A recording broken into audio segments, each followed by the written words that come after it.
you get vision is an operational context for your people and clients that overtakes strategy, operations, and objectives and becomes the fuel that drives action. It is a declaration to create something in the future, the possibility to create unprecedented results, impact, and working relationships for your people, clients, and the world. And some of you may say your industry or the marketplace, you can play around with that there. So let's go one by one. And let's take a look at the first one. So the first one was setting you up with the operational context, which is so cool. So I like to think of the operational context as specific, detailed, clear, ideal instructions. So sometimes when we, start to say things, we're like, we want the best, or we want the top, or the greatest, or we want things to feel a certain way. And when we forget to be specific, we lose the urgency and the real clarity to get to where we want to go faster. Remember, that's the game we're playing. We want to get there faster. And we want everyone to be able to understand and align with it. So remember, as part of the definition of employee engagement, that last piece was aligning. So if we make things broad stroke, it sounds nice, but there's nothing to grasp onto, no specificity to grab onto.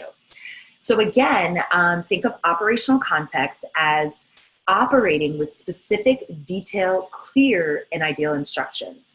So as one of the leaders in your company, you get to choose where you get to go and where your people get to go.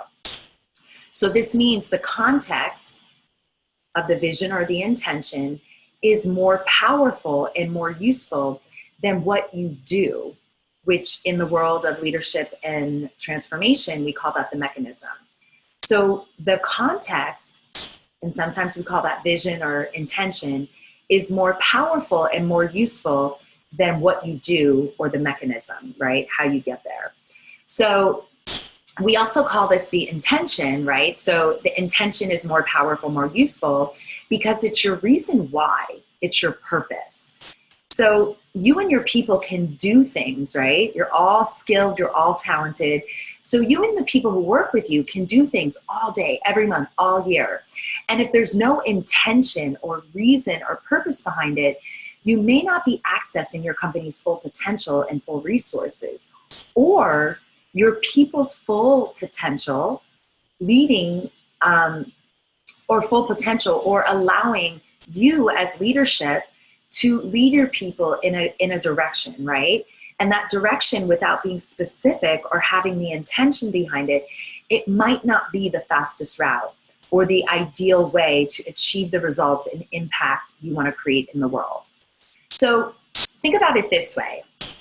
You can have the best top of the line car that exists, and if there's no fuel in the tank, it won't get you where you want to go.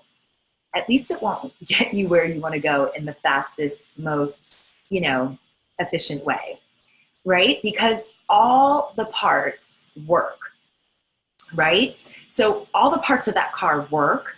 You have the keys to the car, you know how to drive the car, yet if there's no fuel, you're not going anywhere. Unless maybe you push the car from where you want to go. And most of us aren't going to push the car. However, in the workplace, a lot of people are pushing the car. And a lot of people refer this as pushing the boulder uphill. This is happening so often. And that's really one of the biggest things that leads to disengagement. Because if you really think about it, if you're pushing a car from here to the grocery store, or here to, the concert you want to go to, or to, your in-laws' house, or I don't know if you want to go there, but I do.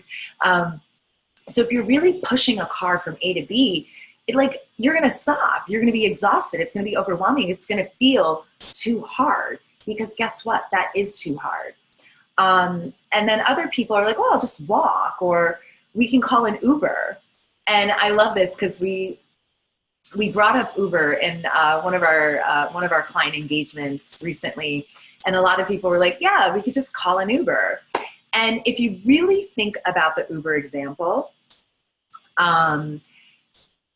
Uber is great, right? It's probably one of the fastest ways if you don't have a car, right? It's probably one of the fastest ways. But think about the experience of Uber, right?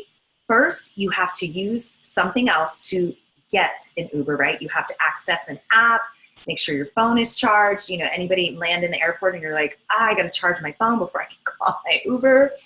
So you have to make sure your device and the app are ready. And then there's a waiting period.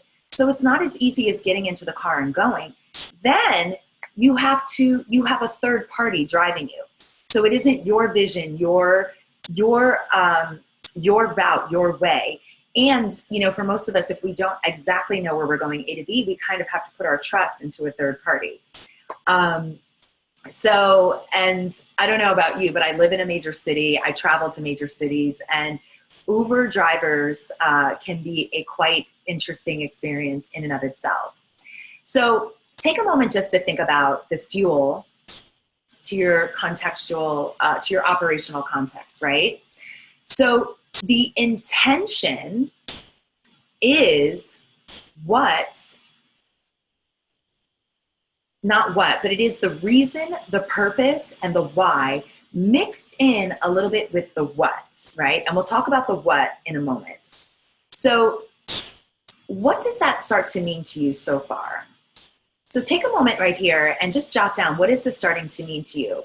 So if your operational context gets to be specific, clear, detailed, and its instructions, right, with intention, it's not about how, right? So these are just the specific, detailed, intentional instructions, which are more powerful and useful than the mechanism, like what we're going to actually do.